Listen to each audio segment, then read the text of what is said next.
디모데후서 3장 15절에서 17절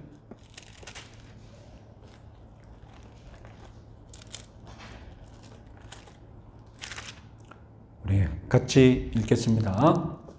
또 어려서부터 성경을 알았나니 성경은 능히 너로 하여금 그리스도 예수 안에 있는 믿음으로 말미암아 구원에 이르는 지혜가 있게 하느니라.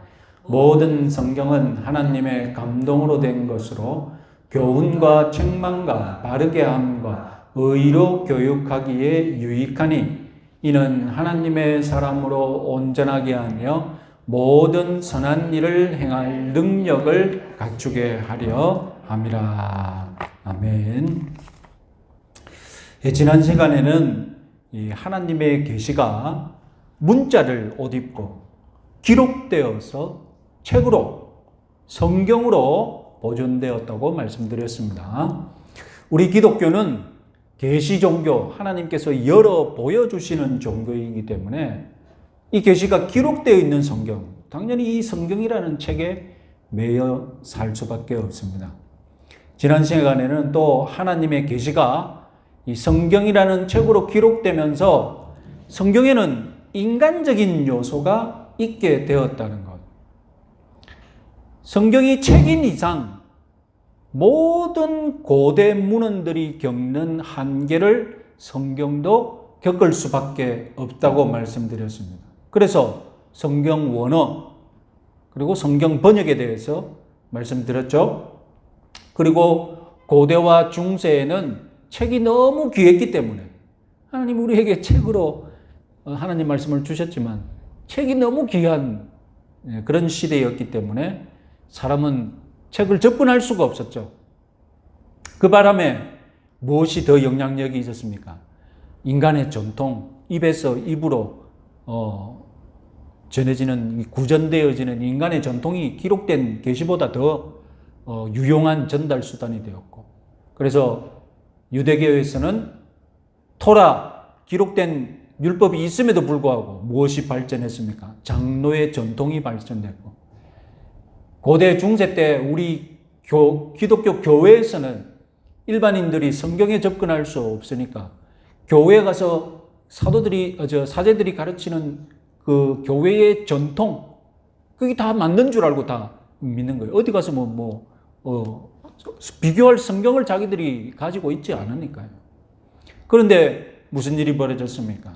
인쇄술이 발달하면서 모든 사람들 손에 쉽게 이제 성경이라는 책이 지어질 수 있게 되고, 종교개혁을 통해 자기 나라 언어로 번역되면서 쉽게 성경을 읽을 수 있는 시대가 오니까 이제 내가 성경을 읽고 비교해 보니까 글을 아는 사람들, 좀 배운 사람들은 교회에서 가르치는 거하고 기록되어 있는 성경하고 다르다는 것을 알게 된 것이죠. 그래서 인쇄술이 발달하고 즉각 무엇이 일어났습니까? 종교개혁이 일어나고, 그리고 수많은 개명한 사람들이 이 가톨릭을 떠나서 개신교, 프로테스탄트 개신교로 전향하는 일들이 연이어서 벌어진 것입니다. 자, 지난 시간에 우리 질문을 지난 시간에 배운 거 질문을 한번 통해서 한번 다 생각해 봅시다. 성경이 하나님의 말씀임을 어떻게 알 수 있는가? 가톨릭에서는 교회가 인정함으로 라고 답합니다. 교회가 정경을 선택했지 않느냐? 교회가 정경 66권을 선택했으니 교회가 인정함으로 하나님의 말씀이 된다는 거예요. 그러나 우리 개혁교회는 성경이 자체적으로 증명한다는 것입니다. 그래서 성경을 읽으면 딱 이 성경인지 아닌지 성경 자체적으로 증명한다는 것입니다. 그래서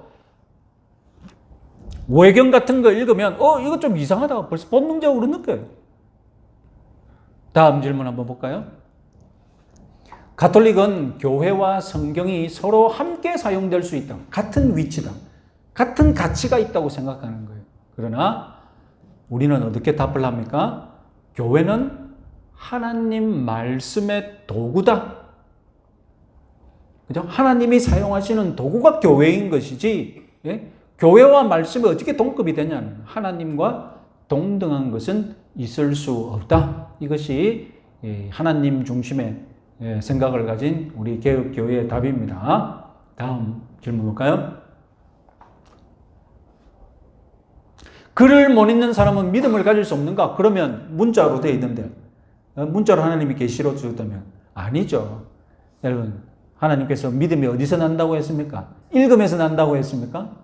들음에서 난다고 했잖아요. 이미 그 시대 때에 읽을 수 없는 사람들이 많이 있기 때문에 믿음은 읽음에서 나는 것이 아니라 들음에서 납니다. 그래서 믿음을 가지는 것은 듣는 것만으로도 충분하고 더 잘 믿으려면 이왕이면 어떻게 하는 게 좋겠습니까? 읽는 것까지 합쳐지면 더 좋죠. 네, 다음 질문. 직통 계시하면 기록된 계시는 필요 없는 것 같다. 아닙니다. 직통 계시가 있더라도 기록된 계시와 다르지 않을 것입니다. 왜냐하면 하나님은 시건하시는 분이 아니시고 자기 스스로 하신 말씀을 충돌되게 부인할 분이 아니시잖아요. 기록된 계시에는 이렇게 말했는데 직통 계시로 전혀 다른 말씀을 한다면 하나님의 말씀이 아니신 거죠. 이미 우리에게 기록된 계시가 있다면 만약에 누군가 직통 계시를 받았다 하더라도 비교해 보면 하나님의 계시라면 같은 계시일 것이고 하나님의 계시가 아니라면 다를 것입니다. 다음 볼까요? 전통을 지키라는 말씀이 있다. 데살로니가전서 2장 15절을 보니까 그러므로 형제들아 굳건하게 서서 말로나 우리의 편지로 가르침을 받은 전통을 지키라. 여기서 이 전통은 교회의 전통이 아닙니다. 여기서 전통은 말 그대로 예수님이 제자들에게 물려주시고 제자들에게 전하라고 주시고 그리고 제자들이 교회에 전해준 것, 이 전통을 얘기하는 거예요. 복음의 전통. 그러니까 복음은 어느 날 우리들에게 갑자기 하늘에서 떨어진 것이 아니라 무엇을 타고 왔습니까? 전통을 타고, 복음의 전통이라는 것이 있다는 겁니다. 복음의 전통은 어디서 나왔습니까? 복음의 전통은 예수님에게 나와서 누구를 거쳤습니까?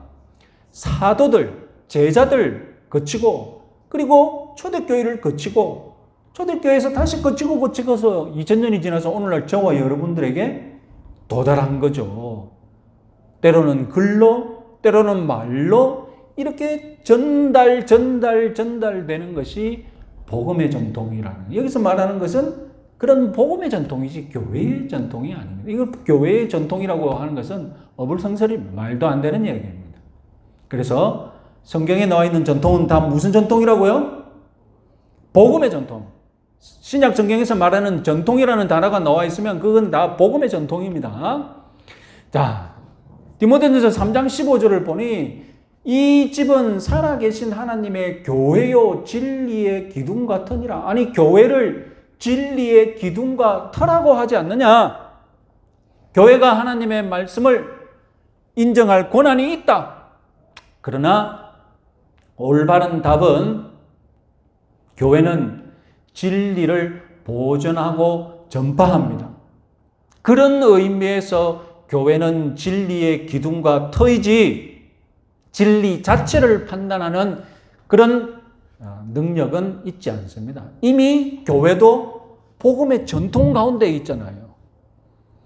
전통은 무엇입니까? 전통은 내가 만든 것이 아니라 예수님에게서 나와가지고 차가차가 받는 것이 전통이거든요. 그래서 교회도 전통의 일부인 거예요. 교회가 전통을 만든 게 아니죠. 사도 바울이 복음을 만들었습니까? 사도 바울이 기독교를 만들었습니까? 아닙니다. 사도 바울도 예수님에게서 시작된 전통을 받아들이고 전통에 들어간 것이죠. 교회는 진리의 기둥과 터다. 이것이 교회가 전통을 만들 수 있는 무슨 권한이 있느냐, 그런 것이 아니라는 겁니다. 교회는 단지 진리를 지키고 보존하고 전달하는 기관으로서 권위가 있을 뿐입니다. 성령으로 아니고는 누구든지 예수를 주시라 할 수 없느니라. 여러분, 성령이 우리를 주님을 주라고 부르게 만듭니다. 우리가 성경을 읽으면 이것이 하나님의 말씀임을 느끼게 하시는 분도 성령이십니다. 그래서 성경이 필요한 것은 교회가 이것이 성경이다 아니다 이런 것이 아니라 성령님이 협조해 주시는 것이죠. 그래서 성령 충만한 초대교회 보십시오. 성령 충만한 초대교회. 그때 신약 성경이 있었습니까? 없었어요. 사도행전 보면 그때는 신약 성경 아직 확정되지 않은 때거든요. 그런데 어떻게 하나님의 교회가 될 수 있었습니까? 성령이 충만하여서 성령이 하나님의 말씀을 조명해 주고, 그리고 성령이 이것이 예수님 말씀인지 아닌지 분별하게 해주고, 그래서 우리는 성경과 반드시 무엇이 함께 가야 됩니까? 성령이 함께 가는 신앙생활을 해야 한다. 자, 이제 오늘은 지난주 같이 이렇게 성경의 인간적인 요소를 주목했었습니다. 오늘은 성경이라는 책에 이제 신적인 요소가 있는데 하나님이 개입한 요소가 있다는 것입니다. 당연하죠. 계시는 하늘에서 내려온 거니까. 하늘에서 내려온 계시가 땅에 있는 사람, 땅에 있는 언어, 땅에 있는 책으로 만난 것이 성경이지 않습니까? 그래서 성경은 이 땅의 요소와 계시라는 하늘의 요소가 섞여 있는데 오늘 집중할 것은 무엇입니까? 이 성경이 무엇이 신적인 요소, 무엇이 성경을 인간의 땅의 책이 아니라 하나님의 말씀으로 만드는지 거기에 대해서 오늘은 말씀드리도록 하겠습니다. 이것을 가리켜서 성경의 영감교리라고 합니다. 그래서 여러분 영자, 감자 보시면 영에 감동되었다는 뜻이지 않습니까? 이걸 사전을 찾아보니까 두 가지 의미를 적어놨어요. 사전은 일반 사전, 신학 사전이 아니고 일반 세상에서 쓰는 사전은 영감을 무엇이라고 했느냐? 첫 번째, 신의 계시를 받은 것 같은 느낌. 이 교회에서 영감 받았다고 할 때 아마 그렇게 쓰는 거죠. 2번, 창의적인 일에 동기가 되는 생각이나 자극. 그래서 흔히들 영감을 얻다, 영감이 떠오르다 이렇게 얘기하지 않습니까?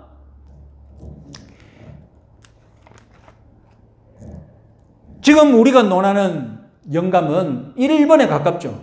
2번이 아니라 2번은 일반 사람들이 작곡가가 작곡하다가 영감이 올랐다 이렇게 표현하는 거고, 우리가 말하는 영감은 하나님이 우리 사람에게 무엇인가 하시는 일이라는 것입니다. 그래서 1번을 고쳐서 정의하자면 신의 계시를 받은 것 같은 느낌이 아니라 신의 계시를 받은 사실, 그 경험, 그 체험을 바로 영감이라고 하는 것입니다. 성경이 영감되었다는 사실은 성경 자체가 증언합니다. 대표적인 구절이 오늘 본문으로 읽었죠? 디모데후서 3장 16절 말씀, 모든 성경은 하나님의 감동으로 된 것으로. 또 다른 구절도 있습니다. 보시다시피 베드로후서 1장 21절 같이 읽겠습니다. 예언은 언제든지 사람의 뜻으로 낸 것이 아니요 오직 성령의 감동하심을 받은 사람들이 하나님께 받아 말한 것임이니라. 사도행전 4장 25절, 또 주의 종 우리 조상 다윗의 입을 통하여 성령으로 말씀하시기를. 구약 성경에도 성령의 영감과 계시가 연결되어 있다는 말씀이 있습니다. 신약 성경에만 있는 것이 아닙니다. 대표적인 구절 사무엘하 23장 2절 말씀 같이 읽겠습니다. 여호와의 영이 나를 통하여 말씀하시며 그의 말씀이 내 혀에 있도다. 이런 말씀들이 다 계시와 성령의 영감과 그리고 그 성경에 기록된 이 모든 것들이 성령과 관련이 있다는 것을 말씀하고 있다는 것입니다. 자, 아까 우리는 영감이 떠오른다.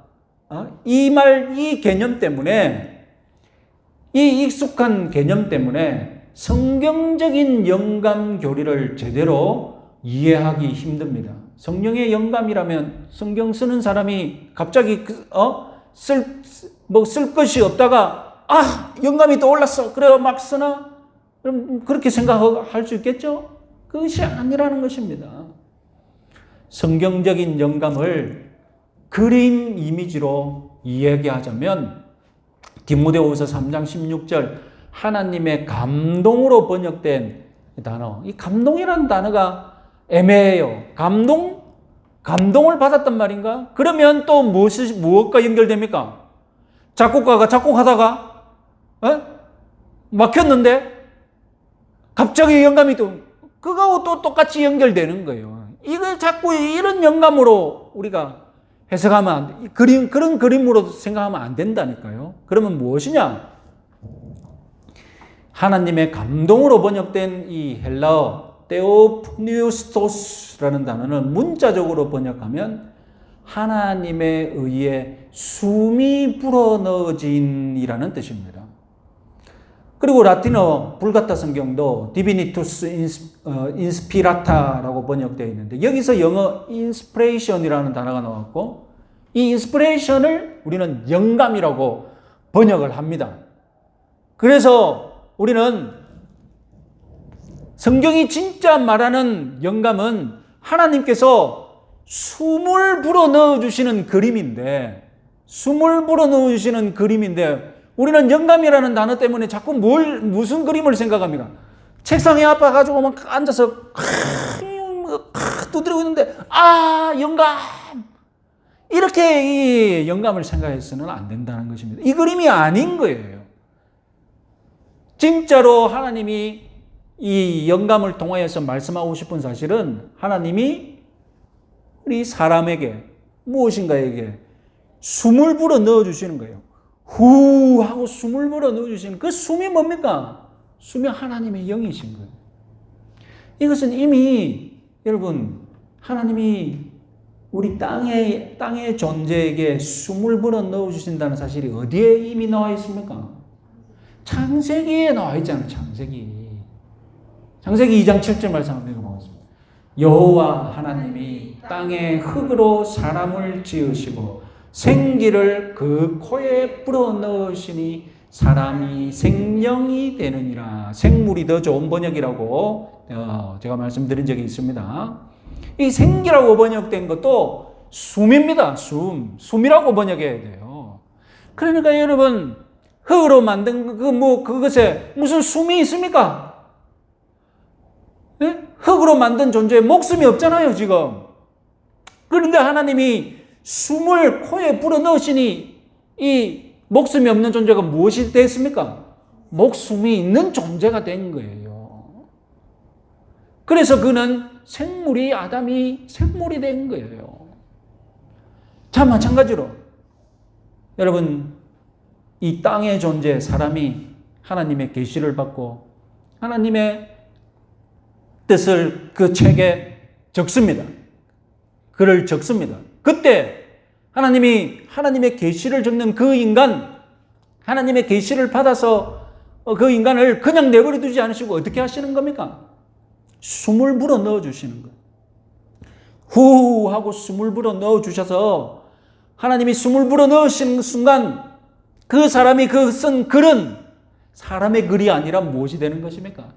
살아있는 하나님의 말씀이 되는 거예요. 살아있는 글이 된다니까요. 죽은 글이 아니라 힘없는 인쇄된 그런 잉크로 쓰여진 글이 아니라 하나님이 숨을 불어 넣어 주셨기 때문에 살아있는 글이 되는 거예요. 영혼을 깨우고 사람의 양심을 찌르는 그런 살아있는 글이 되는 거예요. 살아있는 무엇으로 바꾼다는 것이 영감의 핵심인 거예요. 오늘 이것만 알아도 됩니다. 뒤에 가서 조금 복잡한 얘기 할 건데 다른 거 다 잊어버리고 성경이 말하는 영감은 어떤 그림을 떠올려야 된다고요?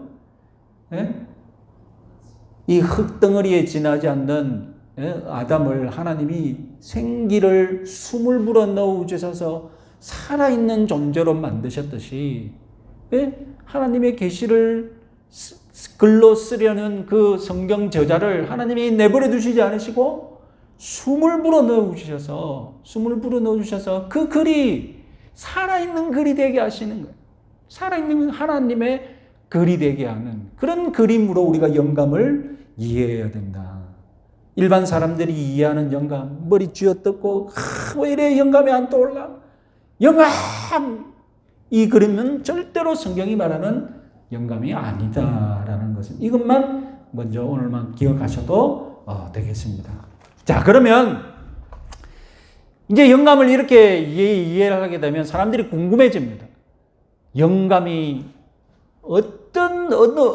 어느 정도 범위까지, 예? 성경에 어느 범위까지 영감을 받았다는 것인가? 사람의 생각, 그 사람이 쓰는 말, 그 사람이 쓰는 단어, 그 점 하나? 여러분, 우리 한글은 점을 많이 찍지는 않지 않습니까? 점으로 글자를 표현하는 것이 거의 없잖아요. 그런데 영어나 히브리어나 헬라어는 점을 어떻게 찍느냐에 따라서 글이 달라지거든요. 그렇잖아요. 그죠? 그래서 성경이 영감되었다고 할 때 그러면 점까지도 영감이 되었느냐? 그걸 가지고 신학자들이 다퉜어요. 정답이 없죠. 그래서 엄격할수록 어떻게 되는 것입니까? 점까지도 영감이 되었다고 주장하고 자유로울수록 어떻게 됩니까? 자유로울수록 점의 영감이 돼. 그 사람이 영감이 되었거나 그 사람의 생각이 영감이 되었고 글이라든가 점은 그건 영감된 것이 아니야. 이렇게 생각하는 것에 따라서 영감의 범위가 넓어지거나 좁아지는 이런 양극이 있는 것이죠. 그것보다는 영감의 방법이 더 중요합니다. 영감의 범위는 우리가 알 수가 없습니다. 영감의 방법을 오히려 정확하게 이해하는 것이 중요합니다. 우리가 아까 영감이 하나님께서 사람에게 숨을 불어 넣어 주신다고 하셨는데, 그러면 하나님의 숨을 받은 인간은 어떤 상태냐는 겁니다. 궁금하지 않으십니까? 네? 하나님이 후하고 숨을 불어 넣어 주시는데 그러면 그 숨을 받은 사람은 어떤 상태일까? 막 엑스타시 상태에서 막 붕 들떠 있어서 자기 생각은 없는 상태일까? 그렇게 생각할 수도 있잖아요. 그래서 이 영감의 방법에 대해서 조금 몇 가지를 말씀드렸는데 앞에 복잡하면 모르셔도 됩니다. 우리가 고백하는 거 하나만 알면 됩니다. 기계적인 영감설, 이건 무슨 말일까요?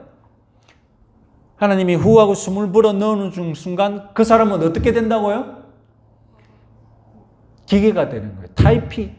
타자기가 되는 거예요. 타자기. 그래서 하나님이 불러주시는 대로 어떻게 하는 겁니까? 그냥 자기는 타자기처럼 다다다다다 치는 것을 지나지 않는 거예요. 생각은 없고 기계. 그렇게 생각할 수 있겠죠? 그렇게 되면 점 하나 다 어떻게 되는 겁니까? 점 하나 다 영감했다고 연결이 되는 거죠. 다음은 이중적 영감설.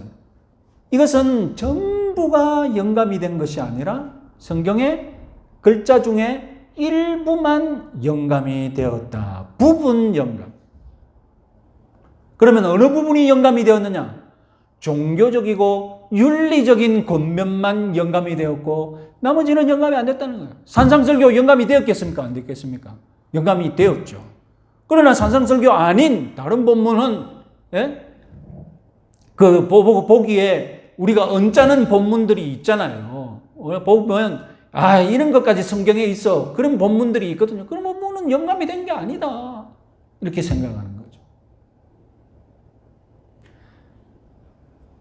그러니까 성경은 영감이 안 된 부분에 결점과 오류가 있다라고 주장할 수 있는 겁니다. 역동적인 영감설. 세 번째, 역동적인 영감설. 저자들은 성령 충만했는데 이 성령 충만이 저자들이 조금 더 충만했을 뿐이지 독특한 체험은 아니다는 거예요. 그러면 오늘날에도 남다른 성령 충만을 역동적으로 체험하면 어떻게 된다는 겁니까? 성경처럼 권위 있는 글을 쓸 수 있다는 거예요. 성령 충만을 역동적으로 체험한 사람들은 성경과 같은 글을 쓸 수 있다고 얘기하는 거예요. 그러니까 이 사람들은 누가 좋아하겠습니까? 이런 영감세를 누가 좋아하겠습니까? 왜? 은사주의자들. 내가 지금 하나님의 계시를 받아가지고 하나님과 같은 말씀을 여러분들에게 전한다고 할 때 딱 이거 자기 마음에 딱 들잖아요. 다음 네 번째, 현실적 영감설. 영감은 과거에 벌어진 일이 아니라 지금도 계속 벌어지고 있다. 반복적으로 나타난다. 그러면 성경은 뭐냐? 성경은 하나님의 말씀이 아닌데 영감이 일어나는 순간 하나님의 말씀이 된다. 여러분 지난 시간에 말씀드렸죠? 지난 시간에 하나님의 말씀이다라고 믿는 것이 아니라 하나님의 말씀이 된다라고 믿는 사람들이 있다고 했죠. 평상시에는 인간의 말이었다가 하나님이 무엇인가 들어서 사용하시는 순간 인간의 말이었던 것이 어떻게 되는 거예요? 하나님의 말씀이 된다라고 믿는 사람들이 있거든요. 그러니까 여러분 이 사람들도 영감 이론을 가져야 되지 않습니까? 그러니까 이 사람들이 가지고 있는 영감은 과거에 완성된 것이 아니라 지금도 계속해서 일어나면서 하나님이 기뻐하시는 순간 하나님이 말씀하실 때의 성경은 그 도구로 하나님의 말씀이 된다라고 영감설을 주장합니다. 그럼 오늘날 저와 여러분들이 믿어야 할 올바른 영감설은 무엇이냐? 마지막 영감설은 유기적인 영감설입니다. 여기서 유기적이다라는 말은 무엇을 뜻하느냐? 우리 신체를 뜻해요. 우리 신체가 연결되어 있는 것처럼. 우리 신체가 어떻게 연결되어 있습니까? 우리 신체가 유기적으로 연결되어 있습니다. 그래서 여러분 요 끝에 내 몸에 붙어 있는 한 여기에 가시만 찔려도 나는 어떻습니까? 예? 다 느낍니다. 따끔따끔거려요. 여기서부터 요 손끝에서부터 내 머리끝까지 다 연결되어 있다는 거예요. 유기적으로. 그런데 여러분 이 손톱이 나에게서 잘려져 나가는 순간, 내가 손톱을 자른 순간, 그죠? 그 손톱이 아무리 크더라도 내 몸을 나간 순간 그 손톱이 무슨 일을 당하더라도 나하고는 아무런 상관이 없어요. 그렇잖아요. 그죠? 이것이 바로 유기적인 관계. 그러니까 성령과 글을 쓰는 이가 어떻게 연결되어 있다는 것입니까? 마치 한 몸처럼 연결되어 있다라는 것입니다. 그래서 성경책의 저자들을 혹자는 성령의 비서들이라고 부릅니다. 그런 유명한 이야기, 중세 때부터 성경의 저자들은 성령의 비서들이었다. 그러면 어떤 비서들이었느냐? 시키는 대로 그냥 타자만 치는 비서들이었느냐? 아니라는 거예요. 우리가 믿는 비서는 어떤 비서입니까? 우리가 믿는 비서는 창의적인 비서였다는 거예요. 성령과 글쓴이가 하나로 연결되어 있는데 성령은 글쓴이를 충분히 이해하고 충분히 소통하고 충분히 자유를 주고, 그리고 글쓴이는 성령의 충만함으로 정말로 성령이 말씀하시고자 하는 바를 자기의 재량껏, 자기의 능력껏 충분히 발휘했다는 거예요. 그래서 여러분, 마태는 마가와 다른 복음서를 쓸 수 있었던 겁니다. 왜요? 타작이었다면, 기계적 영감설이었다면 사복음서가 나올 수 있겠습니까? 나올 수가 없죠. 누가 복음서를 어떤 사람이 복음서를 졌더라도 타작의 영감서를 우리가 믿는다면 다 똑같은 복음서만 나오겠죠. 그렇잖아요. 그런데 어떻게 해서 사복음서가 나왔습니까? 어떻게 해서 사복음서가 나왔습니까? 성경이 마태다운 글을 쓰게 허락하셨고, 성령이 마가에게는 마가다운 글을 쓰도록 허락하셨고, 그리고 누가에게는 누가다운 글을 쓰게. 그래서 성령의 영감을 받은 마태, 마가, 누가, 요한은 자기다운, 자기스러운 복음서를 쓸 수 있었던 것입니다. 그러니까 여러분, 사복음서를 설명할 수 있는 영감서는 무엇입니까? 사복음서가 존재하게 되는 이것을 우리가 하나님의 말씀으로 믿어야 된다고 가장 잘 설명하는 영감서는 어떤 영감서입니까? 유기적인 영감설이다라는 것입니다. 글쓴이가 성령의 비서라면 우리는 어떤 비서로 믿는다고요? 창의적인 비서였다라는 것입니다. 자, 오늘 정리를 해보면요, 우리가 믿는 영감설, 다른 거 다 잊어버려도 되고 뭐만 기억하시면 되겠습니까? 유기적인 영감설. 성경의 글을 쓴 이는 성령의 비서인데 어떤 비서라고요? 어떤 비서입니까? 주면 쓰는 대로 받아 쓰는 비서가 아니라 창의적인 비서였다. 그래서 사복음서가 나올 수 있었고, 사복음서는 다른 글이지만 하나님의 말씀으로 우리에게 다 영감되었다. 그리고 가장 중요한 것은 영감의 그림. 우리가 성령이 영감하신다고 말할 때 그 그림은 작곡하다가 글을 쓰다가 저 같은 경우는 성경 설교하다가 더 이상 고민하다가 이것이 성경이 말하는 영감이 아닙니다. 성령이 말하는 영감의 대표적인 그림은 무엇입니까? 창세기에서 그 흙에 지나지 않는 아담에게 하나님이 숨을 불어넣으시니 그 사람 같지 않고 그냥 땅에 흙에 지나지 않는 아담이 어떻게 되었다고요? 살아있는 존재, 생물이 되었다고 하지 않습니까? 마찬가지로 우리 성경에 성령의 감동이라고 애매하게 번역되어 있는 것은 문자적으로 어떻게 번역해야 된다고요? 하나님이 숨을 불어넣으신다. 그 숨이 성령인 거예요. 그래서 하나님이 숨을 불어넣으시면 그 성령의 영감을 받은 창의적인 비서들은 살아있는 하나님의 말씀을 쓰는 거예요. 그래서 그 살아있는 말씀이 오늘날 저와 여러분들에게 영혼을 깨우고 양심을 일깨우는 그런 살아있는 말씀이 되게 하십니다. 이것이 오늘날 우리들이 믿어야 할 성경입니다.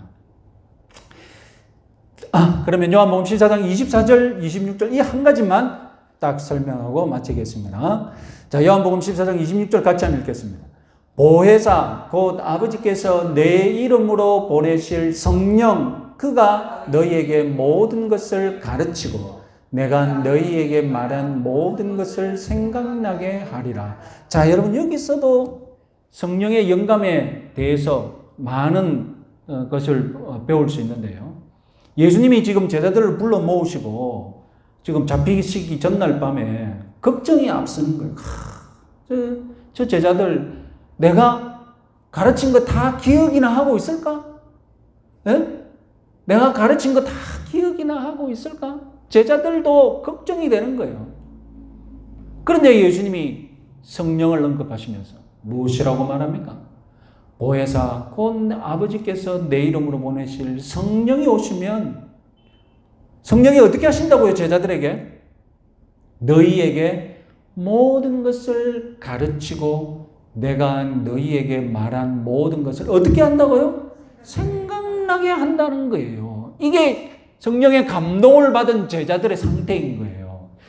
전에는 예수님이 뭘 가르쳤는지 생각이 안 났는데 그 생각 안 나죠. 뭐 제가 이제 필기를 했겠습니까? 뭘 했겠습니까? 지금은 우리는 생각나면 바로 필기하고 휴대폰에다가 바로 사진 찍고 이렇게 하는데 그게 불가능하잖아요. 그런데 성령께서 감동을 주시고 영감을 주시고 하나님이 숨을 불어넣으시면 제자들이 갑자기 예수님이 이 말씀하셨지 적을 수 있는 사람이 되는 거예요. 예수님이 이 말씀하셨지 하고 적을 수 있는 사람이 되는 거예요. 적는데 불러주는 대로 적느냐? 아니죠. 적을 때 마태답게 적고 마가답게 적고 누가답게 적는 거예요. 사복음서가 나오는 거예요. 자, 이것은 다음 시간에 하도록 하겠습니다. 자, 이것이 성령의 영감인 것을 믿으시고, 성령께서 이렇게 우리에게 은혜가 되시는 분이시다. 참, 하나님이 우리에게 이런 은혜를 주셨다는 것 믿으시고, 우리 10분간 개인 기도, 우리 오늘 박영희 성도님, 따님, 손녀를 얻었다고 합니다. 잘 자랄 수 있도록 기도해 주시고,